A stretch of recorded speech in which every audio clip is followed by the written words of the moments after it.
नमस्कार, अविरत राजे बिरादार या यूट्यूब चॅनलमध्ये आपल्या सगळ्यांचे स्वागत आहे। मी सौ गायत्री अमोल बिरादार। आता सगळ्या चर्चेचा विषय झालेला आहे महाराष्ट्रभरात, तो म्हणजे कबूतरखाना।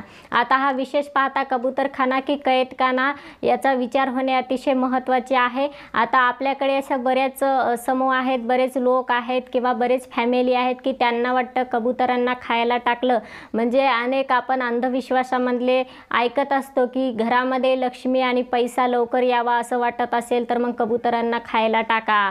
मग ह्या अंधश्रद्धेचे विचार कुठेतरी ठासून आपल्या देशामध्ये लोकांच्या डोक्यामध्ये भरलेले आहेत आणि ते काही जात नाहीत।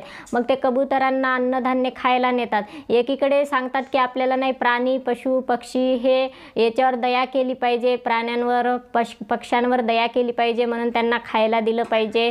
आणि मग एकीकडे प्रश्न उभा राहतो तो म्हणजे असे कबूतरखाने जर वाढत गेले आणि कबूतरांची संख्या त्या ठिकाणी वाढत गेली तर ते कबूतरखाने ज्या परिसरामध्ये आहेत त्या परिसराचं काय, हा सगळ्यात मोठा प्रश्न आहे। आता विशेष करून हा मुंबईतला प्रश्न उभा झालेला आहे। आपण मुंबईतला रस्ते असे कबूतरखाने बघत असतो आणि विशेष करून दादरचा कबूतरखाना तर आता हा ऐतिहासिक विषय बनला आहे। आता दादरचा कबूतरखाना अतिशय मोठा आणि खूप कबूतर त्या ठिकाणी मोठ्या संख्येने येत असतात आणि मोठ्या संख्येने लोक जाऊन त्यांना चारा धान्य टाकत असतात। आता लोकांचा अंधविश्वास आहे की कबूतरांना खायला टाकलं म्हणजे घरामध्ये लक्ष्मी येते। आता लक्ष्मी फक्त मेहनतीच येते, कबूतरांना खायला वगैरे टाकल्याने येत नाही। आणि कबूतरांमध्येच देव आहे असं नाही, देव हा सगळ्याच प्राणी पशु पक्ष्यांमध्ये आहेत।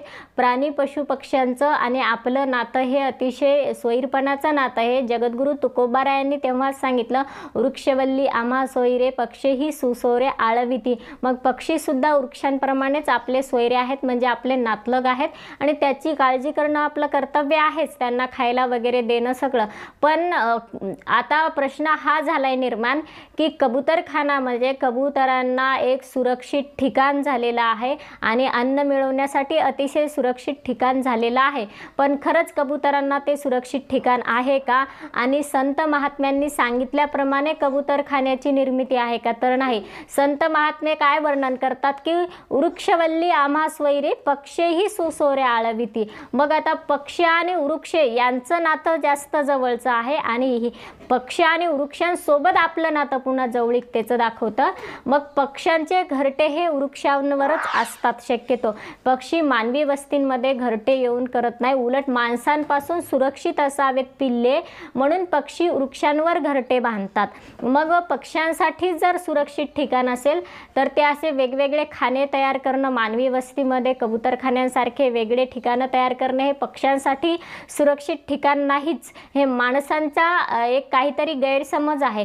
पक्ष्यांसाठी सुरक्षित ठिकाण पक्ष्यांसाठी विहार करण्याचं खेळण्या बागडण्याचं ठिकाण जर असेल तर ते वृक्ष आणि जंगल आहेत। मग हा लोकांमध्ये कुठून भरलं की पक्ष्यांना कबूतरांना कबूतरखान्यात खायला टाकलं म्हणजे आपली प्राणीदया आणि पक्षीदया आपली सांभाळल्या जाते, तर नाही। त्याच्यामुळेच पुण्य मिळतं, त्याच्यामुळेच पुण्याच्या राशीच्या राशी वाढतात। कबूतरखान्यात जाऊन धान्य टाकलं मुठभर म्हणजे नाही। एकीकडे जंगलाच्या जंगलं उद्ध्वस्त करायची जे खरे घरं आहेत, खरं अन्न मिळवण्याचं ठिकाण आहे कबूतरांचं, विविध पक्ष्यांचं, सगळ्याच पक्ष्यांचं, मोर हरिण कोकिळा वाघ सिंह ससे हे सगळे एका ठिकाणी जंगलामध्ये राहत असतात। त्यांच्यासाठी निसर्ग खाना तयारही करतो आणि त्यांची अन्नसाखळी त्या जंगलांमध्ये चालते। मग आपण एकीकडे वृक्षाच्या वृक्ष नष्ट केलेले आहेत, झाडांची कत्तल केलेली आहे, पक्ष्यांचे घरटे आपण उद्ध्वस्त केलेले आहेत आणि एकीकडे आपल्या घरातलं मुठभर धान्य नेऊन कबूतरांना टाकतो आणि म्हणतो की याच्यामुळे खूप पुण्य लागते आणि आम्ही खूप पुण्य कमवतो। तर हे पूर्णपणे हा अंधविश्वास आहे आणि अंधविश्वास कुठेतरी संपला पाहिजे। अंधविश्वासाला उलट खतपाणी घालल्या जाते आणि त्या अंधविश्वासातून पुन्हा राजकारण तयार होते आणि मग तो चर्चेचा विषय बनतो। तर अतिशय हे शास्त्रीय विषय आहेत, शास्त्रीय पद्धतीने हे अभ्यासले गेले पाहिजे आणि त्याची अंमलबजावणी झाली पाहिजे। आता हे कबूतरखाना हा राजकीय विषय आला, आता राजकीय विषयात चर्चा रंगायला लागली कबूतरखान्यांच्या, पण हा निसर्गाचा भाग आहे आणि म्हणून कबूतरांना त्यांचे जंगलं त्यांचे झाडं उद्ध्वस्त न करता त्यांना त्या ठिकाणी खेळता यावं। आता कबूतरांना दाणे टाकायला जातात जे आणि म्हणतात की त्याच्यावर प्राणी पक्ष्यांवर आपण दया केली पाहिजे, पण हे यांचे घरं मात्र तारं आणि जाळ्या लावून सुरक्षित करतात. गॅलऱ्या सुद्धा यांच्या जाळे लावून असतात. मुंबईत आता बिल्डिंगांमध्ये जाऊन बघा, त्या गॅलरीमध्ये विशिष्ट प्रकारच्या जाळ्या लावलेल्या आहेत, लोखंडीच्या जाळ्या आणि त्यालावरून तारांच्या जाळ्या, म्हणजे किडा मुंगी सुद्धा यांच्या गॅलरीमध्ये शिरू नये. घरात तर वेगळा दूरचाच विषय राहिला. मग हे कबूतर का बरं यांनी जाळ्या लावतात? तर हे कबूतर, पक्षी, कबुतरांसारखे अनेक यांच्या गॅलरीमध्ये येऊन बसतात आणि घाण करतात, त्यांचे पंख गळतात, त्यांची विष्ठा गळते, त्या ठिकाणी पडते आणि मग यांना विविध आजार होतात. म्हणून हे गॅलऱ्यांना जाळ्या लावतात आणि कबूतरखान्यांमध्ये मुठभर धान्य घेऊन जातात. मग इथे पाप नाही का तुमचं? तुमच्या गॅलरीमध्ये पक्ष्यांना येऊ देत नाही, कबुतरांना येऊ देत नाही. एकदा असे थवेच्या थवे कबुतरांचे तुमच्या गॅलरीमध्ये आणि तुमच्या घरामध्ये येऊ द्या खायला. मुठभर धान्य कशाला? तुमच्या घरातले पोतेच्या पोते गॅलरीत आणून, छतावर आणून वाळू घाला, कबूतर येऊन आपस खातात. तुम्हाला मुठभर धान्य कबूतरखान्यात न्यायची गरजच नाही. तिथं छतावरती पक्षी येतात, रोज एक पोतं वाळू घाला गव्हाचं, रोज एक पोतं वाळू घाला, तांदूळ वगैरे, डाळी, धान्यांचं जे जे आहे तुम्हाला पुण्य कमवायचे. मग कसे कबूतर येऊन खातात बघा, मग पुण्यच पुण्य लागते. पण घराला, खिडक्याला जाळ्या लावून ठेवायच्या आणि कबूतरखान्यामध्ये जायचं, मुठभर धान्य हातावर न्यायचं, प्राणी आणि पक्ष्यांची दया दाखवायची. आता हे कबूतरखाने ज्या परिसरामध्ये आहेत त्या परिसराचं काय याचा विचार केला आपण कधी? की त्या परिसरातील लोकांना किती त्रास होत असेल, त्या परिसरातील आरोग्यावर किती परिणाम होत असेल. लहान मुलं राहतात, नक्की फक्त राजकारणाचा विषय म्हणून राजकारणीच कबूतरखान्याच्या परिसरामध्ये आहेत असं नाही. लहान मुलांचं काय पाप आहे आणि पुण्य आहे, पण लहान मुलांना लहानपणीच, लहान वयामध्येच, बाळ वयामध्ये शोषणाचे आजार कबुतराच्या विष्ठ्या आणि कबुतराच्या पंखांमुळे होतात. आता केवळ कबुतराच्याच म्हणून नाही, तर आपण घरामध्ये, परिसरामध्ये जे जे काही प्राणी, पक्षी आपला हव्यास म्हणून पाळतो, त्यामुळे घरामध्ये आजार उद्भवतात, ॲलर्ज्या होतात वेगवेगळ्या प्रकारच्या. एकदा ॲलर्जी झाली की ती लाईफ टाईम असते, ती कधी ॲलर्जी जात नाही आपल्या शरीरातली. आणि म्हणून हा घातक विषय बनत चाललेला आहे. आता यावर काही वेगळ्या डॉक्टरांच्या टीम बनवायच्या आणि मग विदेशातून डॉक्टर बोलवायचे, काही गरज नाही एवढ्या भानगडी पडण्याच्या. साधं साधं सरळ माहीत आहे कोणालाही बी की आपली अन्नसाखळी आणि प्राणी पक्ष्यांची अन्नसाखळी वेगळी असते. आपलं आरोग्य, त्यांचं आरोग्य वेगळं असतं. त्यांच्या त्या पंखामुळे, त्यांच्या विष्ठांमुळे आपल्याला आजार होतातच. आणि म्हणूनच तर आपण स्वच्छता मोहीम राबवतो. स्वच्छ भारत मिशन सारख्या वेगवेगळ्या योजना एकीकडे आणायच्या आणि एकीकडे कबुतरखान्यांच्या नावाखाली अशी घाण पसरवायची परिसरांमध्ये. कबुतरांपासून जर पुण्य मिळवायचं असेल तर त्या कबुतरांना मोकळं करा, स्वातंत्र्य द्या. हा कबुतरखाना म्हणजे कैदखाना झालेला आहे. त्यांना स्वातंत्र्य द्या. ते स्वतःचं अन्न स्वतः मिळवतील, आकाशामध्ये गवसणी घालतील, विहार करतील, उंच भरारी घेतील, वाटेल त्या झाडावर बसतील, वाटेल त्या घराच्या छतावर, कधी झाडाच्या फांदीवर, कधी फुलांच्या बागेत, कधी फळांच्या बागेत ते विहार करतील, उतुंग भरारी घेतील आणि आपल्याला पाहिजे तसं फळ, त्याचा आस्वाद ते चोखतील. आपल्या घरातलं सडलेलं मुठभर धान्य, तेही ज्या गव्हामध्ये आळ्या आणि किडे झालेत, जे घरी खायला चांगले नाहीत, ते आपण नेऊन कबुतरांना टाकतो आणि म्हणतो खूप पुण्य लागलं मला, मी खूप काल मुठभर कबुतरांना खाऊ घातलं. याच्यामुळं पुण्य नाही, याच्यामुळं पापच लागतं.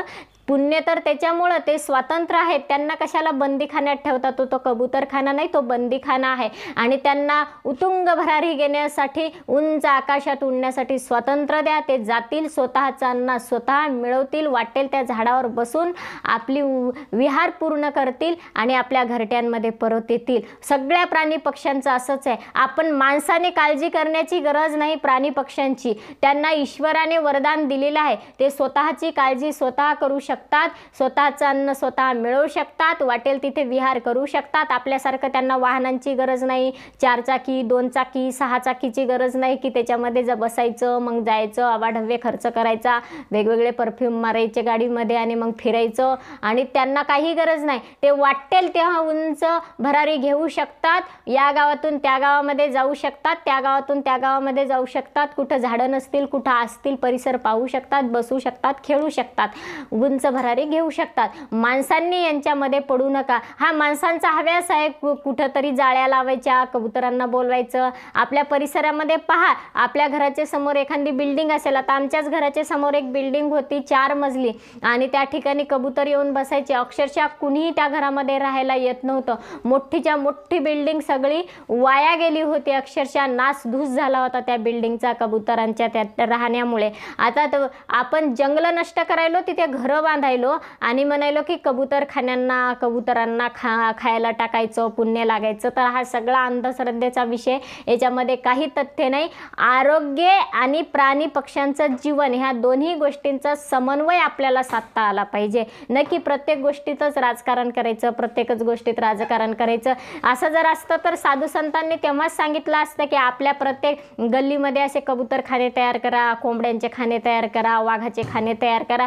आज जे ब्रह्मचैतन्य कबुतरामध्ये आहे तेच ब्रह्मचैतन्य वाघामध्ये पण आहे। मग आपण वाघांसाठी आपल्या गल्लींमध्ये देऊत का असं संचार करायला मोकळी नाही देणार ना। आता जाऊत का मुठभर असं काहीतरी घेऊन वाघाला खायला, जे वाघाचं अन्न आहे ते, आणि वाघाला चारूत का नाही चारू शकत ना। मग कबुतराला खाऊ घातल्यानं जे आपल्याला पुण्य मिळते तेच पुण्य आपल्याला वाघाला खाऊ घातल्यानं पण मिळणारच आहे ना।